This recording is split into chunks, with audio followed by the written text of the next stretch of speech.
Hi, welcome to Rita's Rescues. I'm Rita.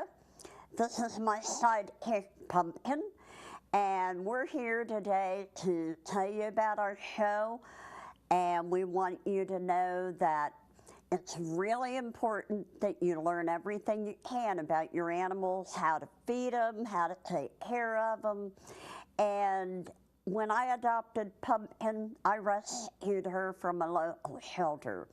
And I began learning everything I could, and I decided I wanted to share it with you. So each month we'll be sharing a little bit of what you can do to take care of your rescued or adopted animals. And remember, don't shop, adopt.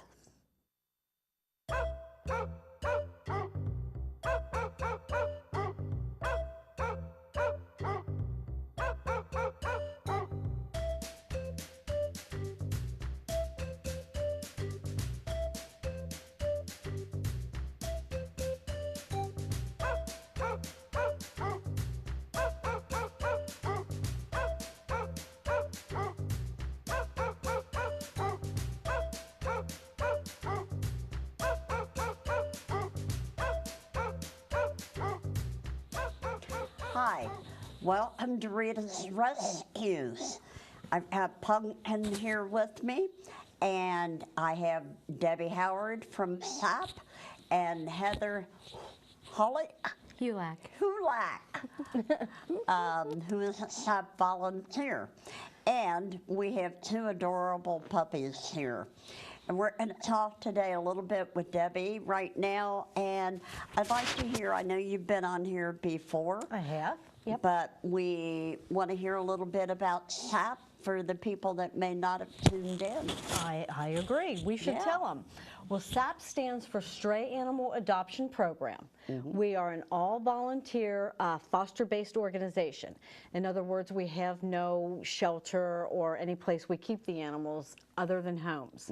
We pull them from rural shelters. We do take some owner surrenders, but we try and pull from the shelters because a lot of those animals, their time is up. Yeah. So we get them into a foster home, and that way we get to know personalities, if they're good with children, other dogs, cats.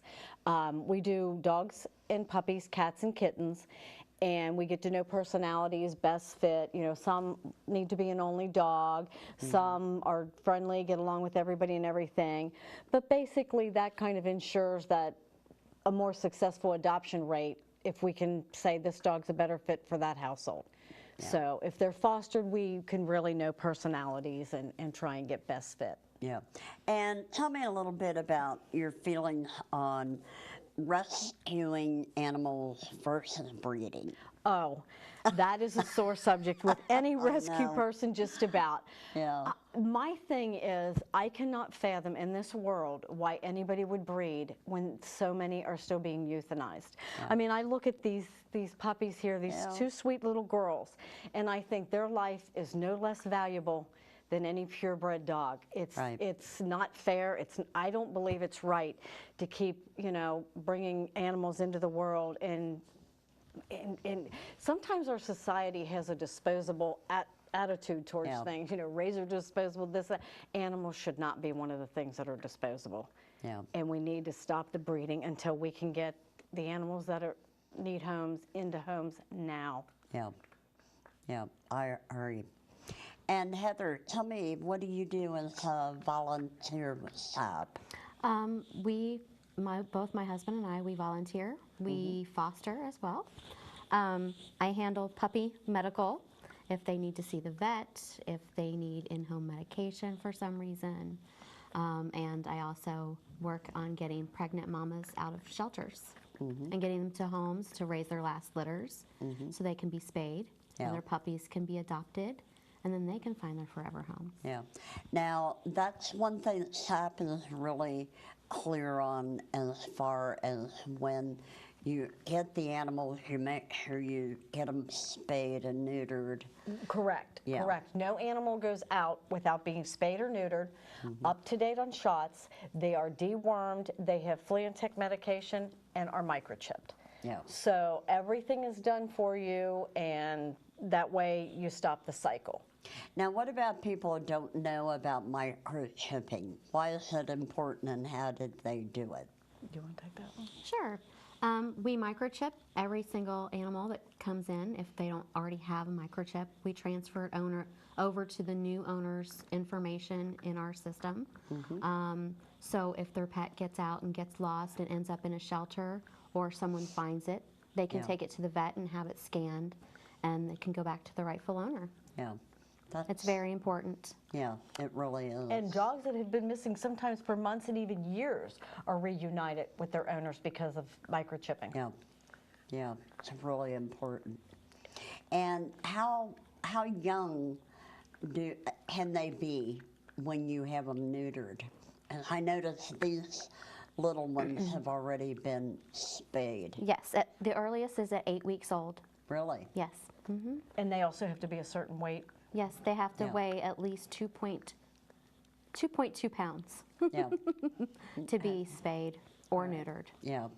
Now, what about having them immunized? How important is that? It's very important because puppies, until they're vaccinated, don't have any immune system built up to ward off any viruses or illnesses. So they get their first set of shots when they come into SAAP at 6 weeks old, or however they are old when they come in. Yeah. So 6, 10, and 14 weeks are the vaccinations. Now, what about older animals that have come in? How important is it to keep them up on their shots?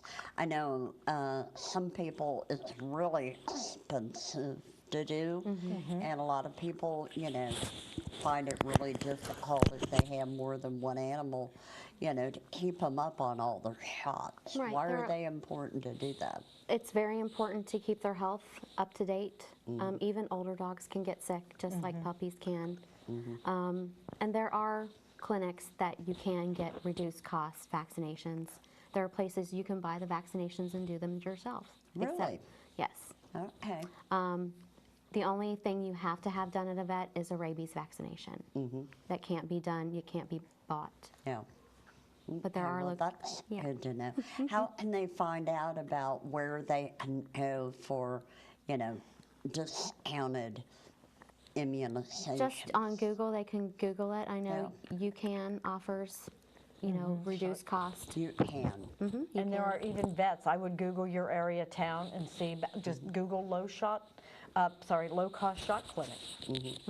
And no animal should be without vaccines. There's just too much sickness out there, and especially if you take them in public to dog parks or places or the pet store and all that. Unfortunately, a lot of people trot their unimmunized animals through there, and you certainly don't want your dog picking up anything. Yeah.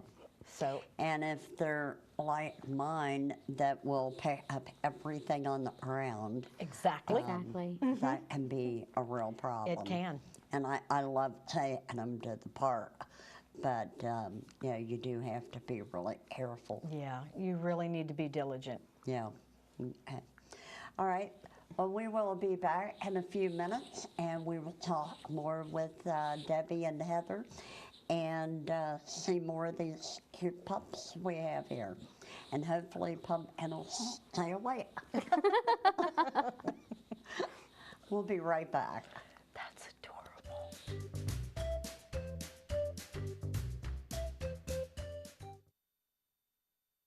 Live with a human for a while and you get to know a few things.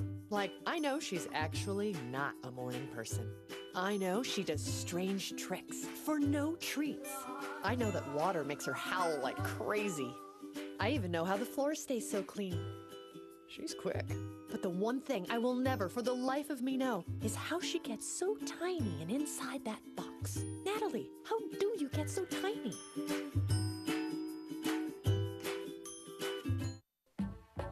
He's Scooter, he's neuter, and the coolest cat you will see. He always struts, he's got no nuts, and that's why he never springs his pee. Other felines are so mean, not the cats without their jelly bean. Be cool. He's Scooter, the neuter cat. Find spay and neuter options as low as $20 at GiveThem10.org.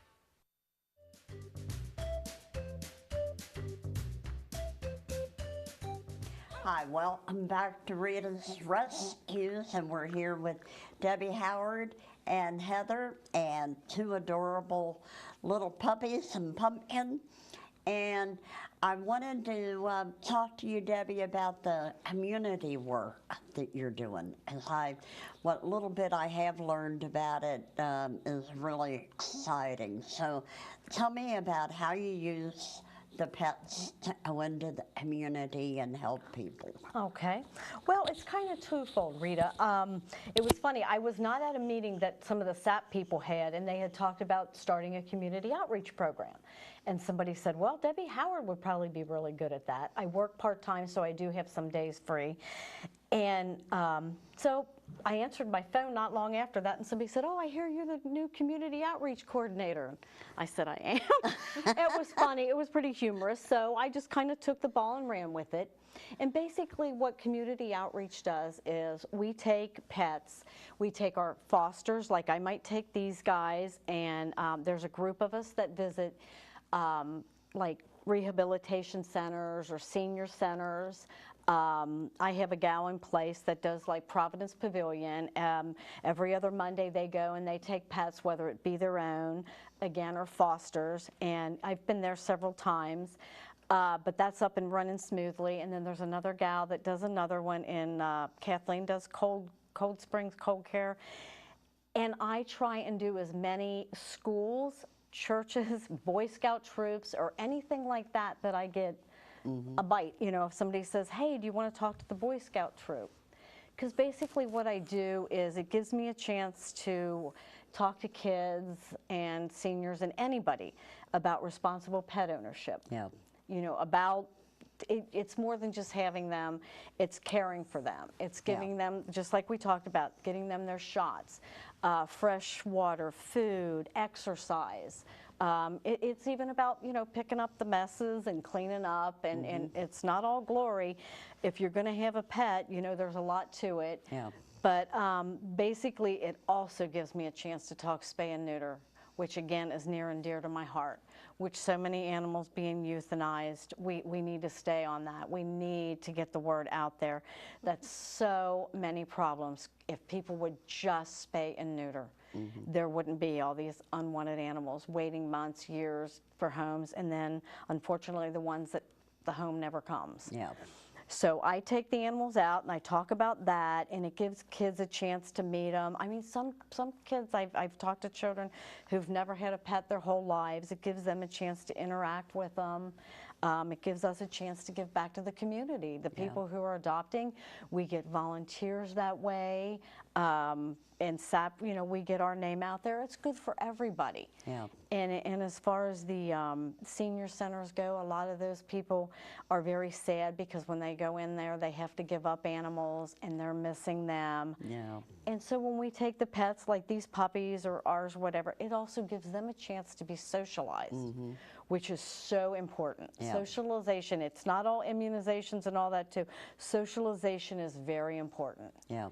Because some of the shelter dogs that we pull have had very little socialization, and sometimes that can be a problem. That takes a lot of work getting them socialized. Yeah.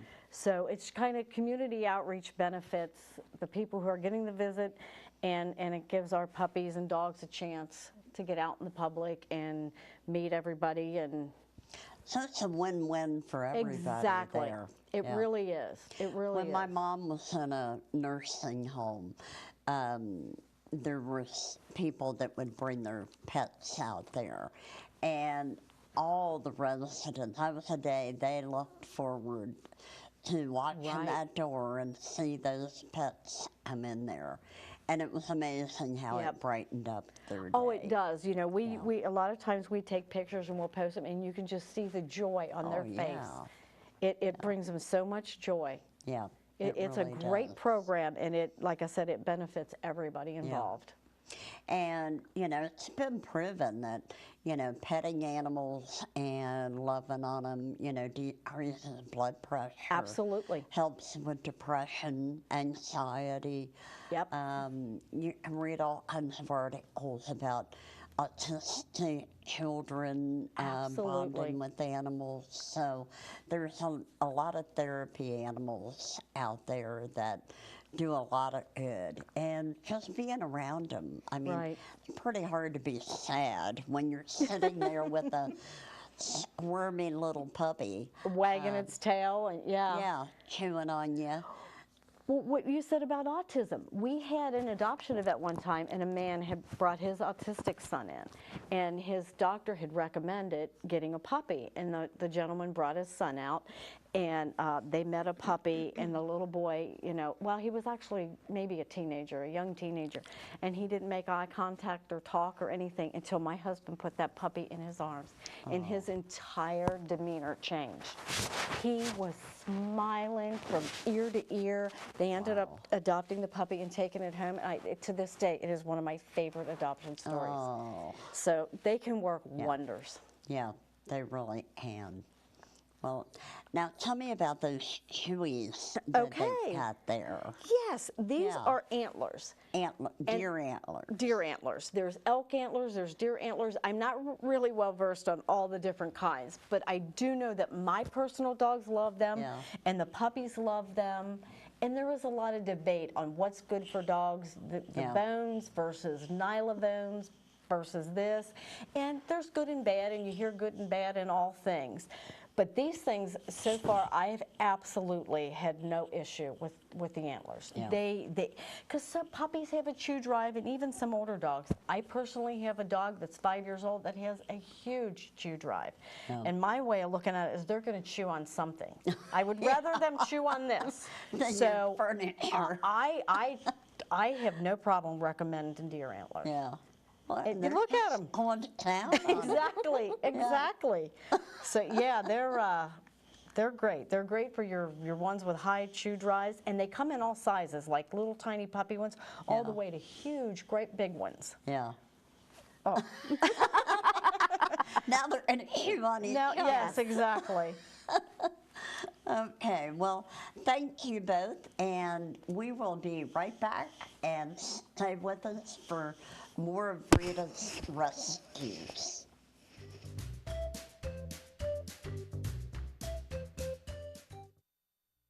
So, I just moved in with this family, and it's embarrassing. The little one, he likes to go outside and crawl around in the giant litter box. I don't know what he's doing. I mean, I was born and I knew how to use the litter box. Look at that. That's disgusting. Oh, poop already. You're making me nervous. Oh, okay, I can't look at this anymore. I really hope he grows out of this, for his sake.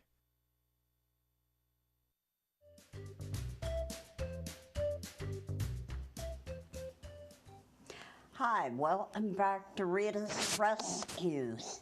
And we're going to talk a little bit with summer coming up, the things that we need to do to really protect our animals, keep them safe, and keep them healthy.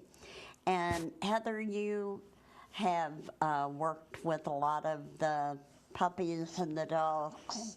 What do you recommend that we do to really keep them safe this summer when it comes to flea and tick and immunizing them? Yes. What do we need to do? Well, flea, tick, and heartworm prevention is very important. In SAAP, we get a lot of dogs that come in from shelters that have heartworms that have to go on heartworm treatments. So a monthly flea, tick, and heartworm preventative. Sometimes it comes just in a flea and tick, and you add the heartworm preventative to it, but it's monthly, and it really needs to be done. Well, hello, puppy. Now, what can happen if people don't do it? What happens? Well, a lot of dogs can get really sick with the tick infestations and Lyme disease. Fleas, a lot of dogs have flea allergies, and they'll start losing their fur. Their skin will become very irritated. And heartworm's the big one. It's a dog can get very sick and die because of heartworms. Okay. So, Debbie, with summer, it's a problem when you put animals out in the yard. Sometimes they get away, they dig holes, they jump the fence. Right. I've had a real issue with my Yorkie at home. She can dig a hole through anything. So what can we do to try and keep them safe in our yard? Okay, well, I have some suggestions. Number one, I mean, they can get away any time of year, but with the weather being nice, they're starting to spend more time outdoors, of course, just like the rest of us. Yep. So if you have the invisible fence, make sure that it's still anchored, that everything is working correctly. If you have the regular fencing, no matter what kind, make sure gates are secure. Sometimes there's gaps that are just too big. The smaller dogs can get out through gaps. And definitely there's digging going on. I would suggest walking your perimeter at least once a week, checking fencing. I mean, more often if you have issues or you have a runner. A lot of people there's a new way, and you can Google this as well, for the jumpers, to put PVC pipe around the top so that it rolls. You like stretch wire. There's all kind of ways, but if you have a runner, I would definitely suggest that you look into the most secure fencing or a way to keep them contained. Because we all know that when a dog gets out, nothing good can come of it, you know, with cars and the smaller dogs. There's coyotes in, you know, some of the surrounding areas now. You have to worry about other dogs that may be a bit aggressive. You don't want your dog in a fight. You know, fencing and containment is extremely important. Yeah. And if a dog does come up missing, SAAP actually has a search and rescue team that are second to none. These people are amazing. If a SAAP dog goes missing at any time, if you contact us, we set about, you know, going through the neighborhood. We put up flyers, we talk to neighbors, schools in the area, we notify the police in that area to be on the lookout for this dog, and people go out day after day searching, and luckily we've had great success with that. But the main thing is to stop that before it happens. Check collars. Make sure there's only 2 fingers worth of room if you're going out to walk your dog. So a lot of times the collars are so loose, the dog, somebody sets off a firecracker or a car backfires, and dogs get spooked. They're spooked by all kind of things. They pull out of that, they're gone, and especially a lot of times the timid dogs are the runners. They're seeking some place to run and hide, and so of course they're the hardest to find. So stopping it in the beginning. Do you have any suggestions that when, like, I see a lot of dogs in my neighborhood that are loose, and you know, I'll try and get them, so I put them in the yard and call somebody. Right. A lot of people, I see them run toward the dog. No. And that's not what you should be doing. No. If you can, if you have time before you leave the house to grab a bag of treats or something, try and do that. Try and talk in a calm voice. If you notice it's a timid dog, sit down and try and wave the treat around. Try and get the dog to come to you. Of course, if it's an aggressive dog, I would not, I would call the police. They're more equipped to deal with that. But absolutely, if you can help, especially if you see a dog in traffic, don't chase them into traffic. That's an issue. You really want to try and be careful and not chase them away, to get them to come to you. And when you do, when and if you are able to get the dog, any vet, any shelter in the area can do the microchipping. Again, that's another reason to microchip. To microchip. Yeah, we always, even at our adoption events, we have the readers, and we can read and get them back. So do you have any great stories on your search and rescue that is your favorite? Well, we had a dog that was actually missing for 3 weeks. Her name was Cammie. And she was in a certain area, and everybody knew it. And this went on and on. So many people turned up week after week, searching for this dog, leaving food. You know, she was loose by a golf course of all things, and she had been spotted that morning, and people were leaving food and everything. Well, one of the things that we've had great success with is White Castle hamburgers. You get those things, and that scent carries.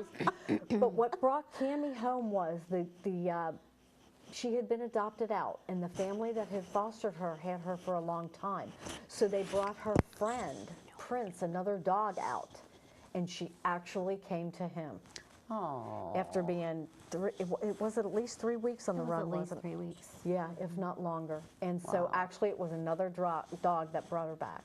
Wow, that's great. Yeah. Well, thank you for all that you do for the animals and for us owners in educating us and helping us take care of these precious little animals. We really appreciate it. And thank love you it. for bringing the adorable little puppies. One's honked out here. And then we have a worm over there. I'm getting the wild ones today. Yeah, Pumpkin is past her bedtime, so we need to say goodbye and thank you again. Rita, And thank you for having us. You're quite welcome. My pleasure. So we hope you'll join us in our Rita's Rescues. And remember, it's really important that you don't shop, you adopt. So thank you for joining us, and we hope to see you again. So Pumpkin and I say bye, and we can take her home and go to bed. Bye now.